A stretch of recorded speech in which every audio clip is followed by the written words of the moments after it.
येत्या 10 नोव्हेंबरला टी परीक्षा देणाऱ्या सर्व विद्यार्थ्यांचं या यूट्यूब चॅनलवर खूप खूप स्वागत.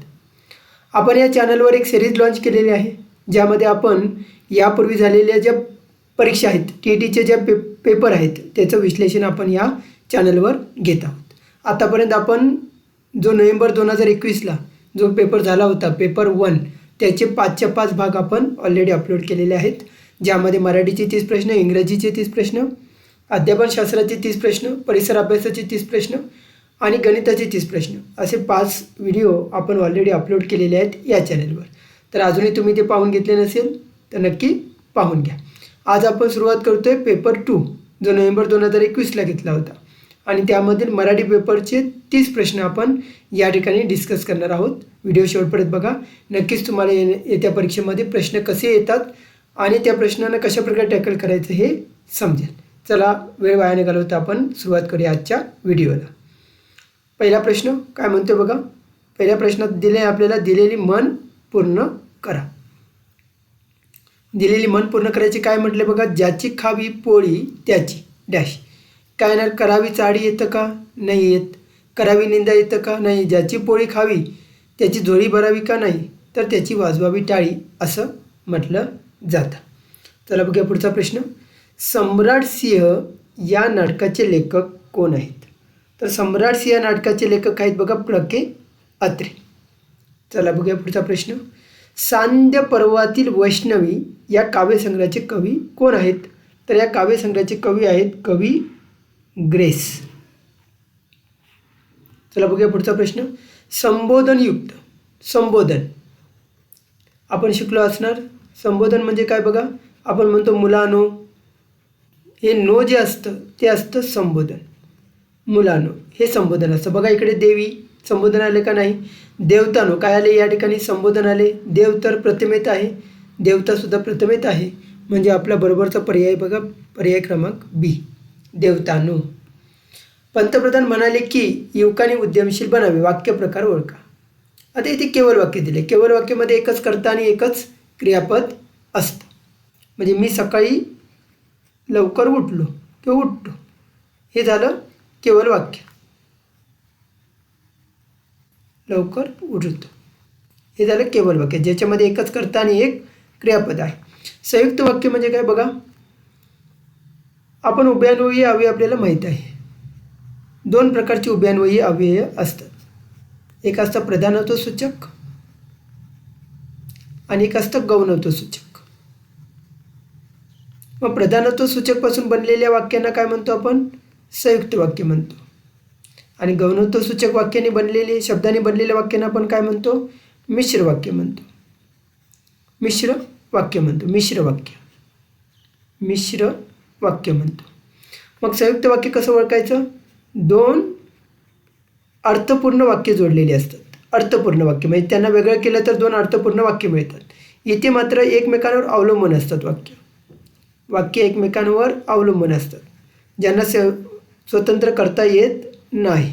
बघा इकडे पंतप्रधान म्हणाले की 2 वाक्य आहेत का, 2 वाक्य सेपरेट करता येतील का, नाही.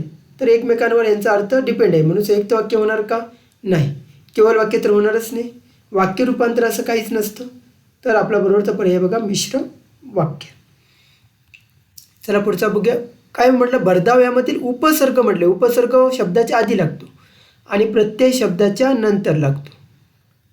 धाव, धाव हा काय बघा, हा नंतर लागलेला शब्द आहे. व तर असं काय होणार नाही, अर्थपूर्ण शब्द पाहिजे.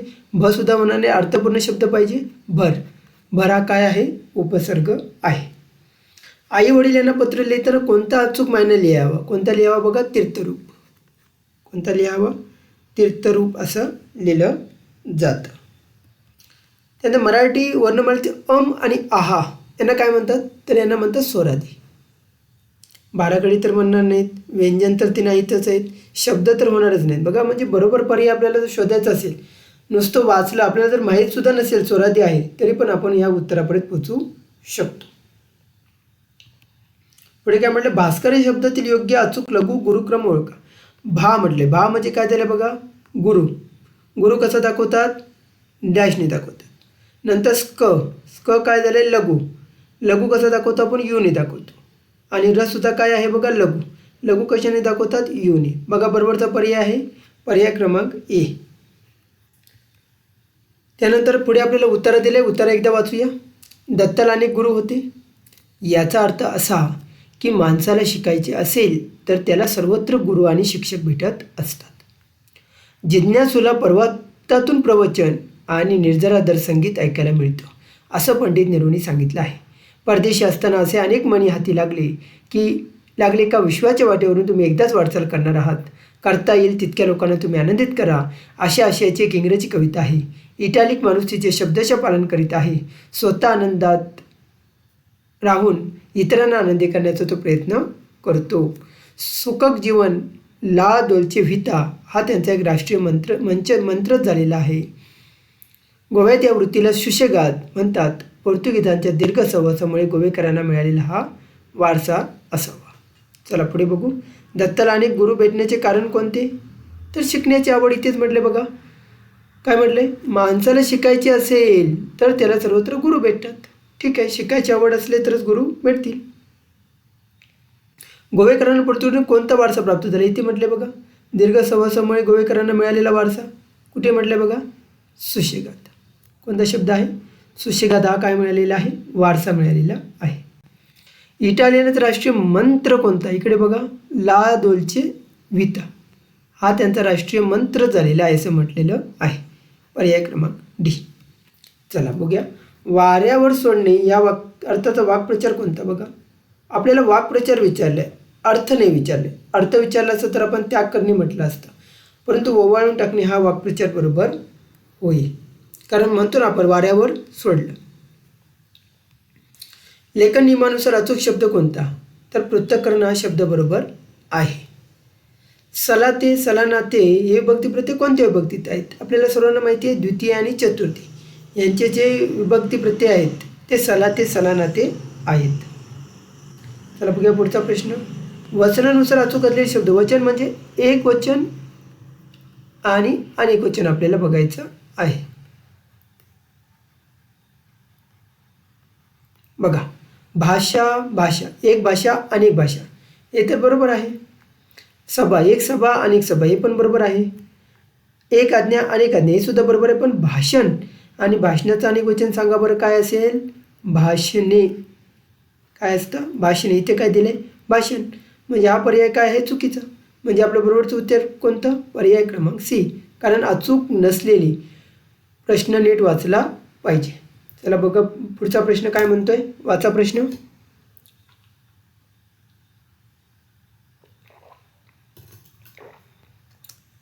क्रियापदाचं रूप नेहमी कसं पाहिजे, तृतीय पुरुषी. कसं पाहिजे, नपुंसकलिंगी.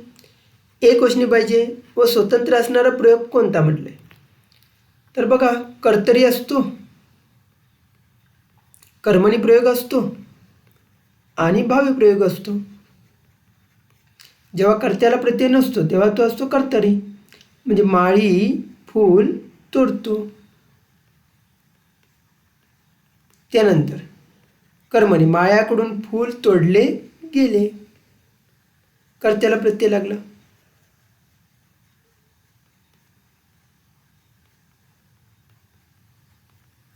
आणि भावी प्रयोग काय येणार बघा, माळ्याने फुलाला तोडले. कर्माला पण प्रत्यय लागला आणि कर्त्याला पण लागला, तेव्हा तो असतो भावी प्रयोग. बघा, क्रियापदाचे रूप नेहमी तृतीय पुरुषी नपुंसकलिंगी असतं आणि एकवचनी स्वतंत्र असणारा प्रयोग आहे भावे. पर्याय क्रमांक सी. चला बघूया पुढचा प्रश्न. सुंदरा मनामध्ये भरली ही राम जोशी यांची रचना कोणत्या प्रकारातील आहे, तर कोणत्या प्रकारातली आहे बघा, लावणी या प्रकारातली आहे. शिखांच्या ग्रंथसाहेब ग्रंथात कोणत्या संतांची 61 कवने समाविष्ट आहेत, तर कोणत्या, संत नामदेव. तेच गेले होते पंजाबमध्ये आणि त्यांनी काय केलं होतं, त्यांच्या ग्रंथात नामदेवांची काही कवने समाविष्ट झालेली आहेत. उत्कट भावना व्यक्त करताना ती दाखवणाऱ्या शब्दांच्या शेवटी कोणते विरामचिन्ह द्यायचं. आहा म्हणतो, किती छान, किती छान, किती सुंदर, उत्कट भावना दाखवली, तर आपण याच्या नंतर कोणतं विरामचिन्ह वापरतो, तर उद्गार चिन्ह वापरतो. चला बघूया पुढचा प्रश्न.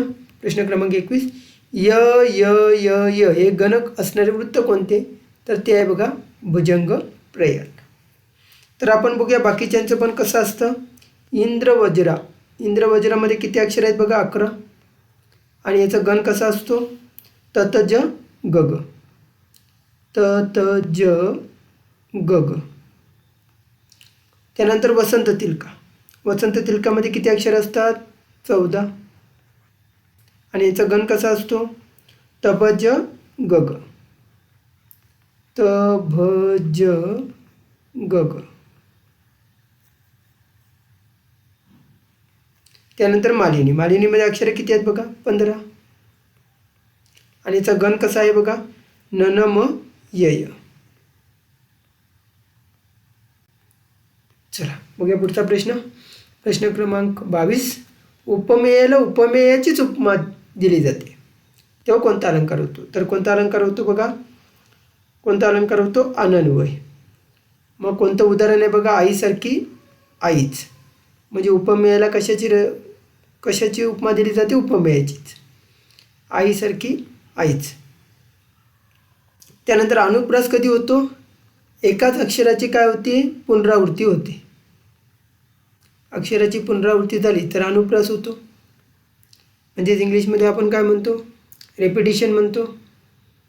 अक्षराची पुनरावृत्ती म्हणजे बघा उदाहरण काय आहे? आज गोकुळात रंग खेळतो हरी.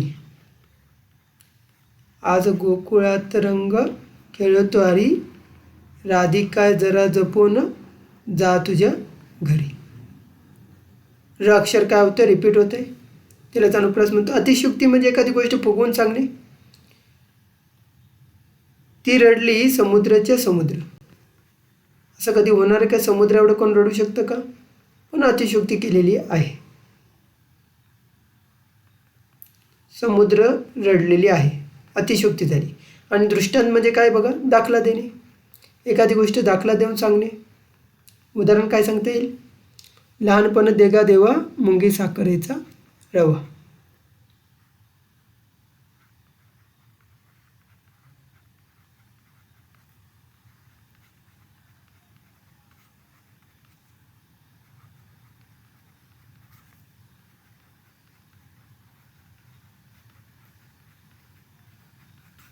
लहानपण देगा देवा मुंगी साखरेचा रवा हा दृष्टांत अलंकाराचं उदाहरण आहे.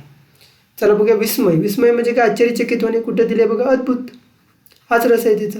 शृंगार भयानक शांत तर येणार नाही. माती या नामाचे अचूक विषय. भारदर माती म्हणतो का आपण? नाही म्हणत. पडीक माती म्हणतो का? नाही. पडीक जमीन म्हणतो. कसदार माती बरोबर आहे. मजेदार येणार नाही. कसदार माती. चला पुढे बघू. मधु लाडू खात असे या वाक्यातील काळ का. मग आपल्याला काय करायचं बघा? हा प्रकार आहे रीती भूतकाळ.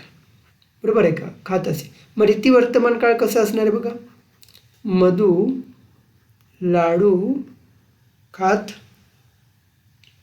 असतो हे झालं रीती वर्तमान काळ. आणि रीती भविष्यकाळ कसा असेल सांगा? मधु लाडू खात जाईल हा झाला रीती भविष्यकाळ. खात असतो, खात असे, खात जाईल. ओके. चला बघूया पुढचा प्रश्न. पररूप संधी. आता दोन प्रकारची संधी आहेत. पूर्वरूप संधी आहे आणि पररूप संधी आहे. पररूप संधी आहे. तर यामध्ये काय घडतं? तर पूर्वरूप संधीमध्ये काय होतं बघा? मी उदाहरण देऊन सांगतो. नदी अधिक आत याचं रूपांतर कशात झालं? नदीत. तर मागचा स्वर आहे तसंच राहिला, पण पुढचा स्वर काय झाला? गायब झाला. नदीत. खिडकी अधिक आत तर काय झालं बघा? याचं खिडकीत. म्हणजेच मागचा स्वर आहे तसाच राहिला, मागचा स्वर आहे तसाच राहिला, परंतु पुढचा स्वर काय झाला? गायब झाला. म्हणून याला म्हणतात पूर्वरूप संधी. मग पररूप संधी म्हणजे काय? तर न अधिक उमजे. मागचा स्वर आहे तसंच राहिला, परंतु काय झालं बघा? पुढचा स्वर आहे तसंच राहिला, मागचा स्वर गायब झाला, अ निघून गेला, पण हा राहिला. काय झालं? याचं नुमजे झालं. काय झालं नुमजे. म्हणजे दुसरा स्वर राहिला याला म्हणतात पररूप संधी आणि पहिला स्वर निघून गेला. कोणता उदाहरण बरोबर आहे बघा नुमजे. नदीत खिडकीत नाहीसा ही कशाची उदाहरणे आहेत पूर्वरूप संधीची उदाहरणे आहेत. नाही अधिक असा याचं रूपांतर कशात झालं नाहीसा. ही सगळी पूर्वरूप संधीची उदाहरणं आहेत आणि एकच उदाहरण आपल्याला पररूप संधीचं दिले न अधिक उमजे बरोबर नुमजे. तत्पुरुष समास. आता आपण थोडक्यात समास म्हणजे काय ते बघूया. एक असतो अव्ययीभाव समास ज्याच्यामध्ये प्रथम पद प्रमाण असतं. प्रथम पद मुख्य भूमिकेत असतं. दुसरा समास आहे बघा तत्पुरुष ज्यामध्ये द्वितीय पद महत्त्वाचं असतं. तिसरा प्रकार आहे बघा द्वंद्व यामध्ये दोन्ही पदं महत्त्वाची असतात. आणि नंतरचं आहे बघा बहुव्रीही. बहुव्रीही यामध्ये दोन्ही पदं महत्त्वाची नसतात. तिसरंच पद महत्त्वाचं असतं. दोन्ही पदे महत्त्वाची नसतात इथे नसतात. बघा अव्ययीभाव समास प्रथम पद प्रधान. बघा यथाशक्ती शक्तीप्रमाणे हे काय झालं अव्ययीभाव समास. गैरहजर हजर नसलेला हा सुद्धा काय आहे सांगा. हा सुद्धा अव्ययीभाव समास आहे. अव्ययीभाव समास.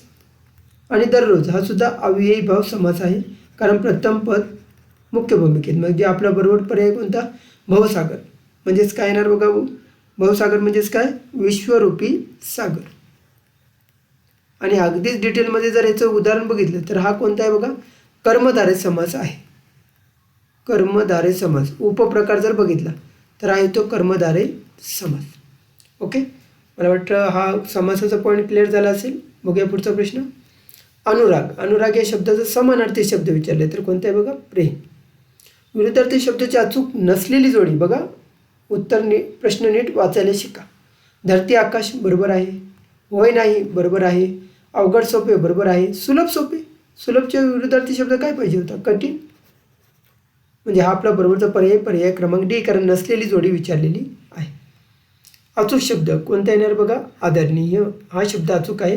हे तिन्ही शब्द चुकलेले आहेत. अशा प्रकारे आपण 2021 पेपर 2 मधील पहिला भाग मराठीचे 30 प्रश्न आता आपण व्यवस्थित विश्लेषण करून पाहिलेले आहेत.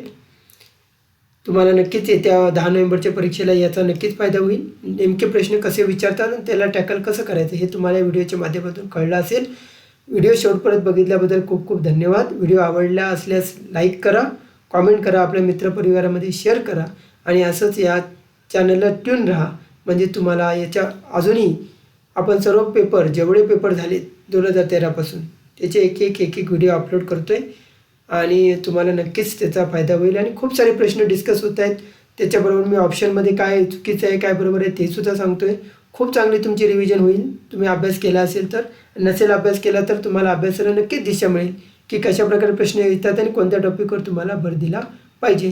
व्हिडिओ शेवटपर्यंत बघितल्याबद्दल खूप खूप धन्यवाद. Thank you very much.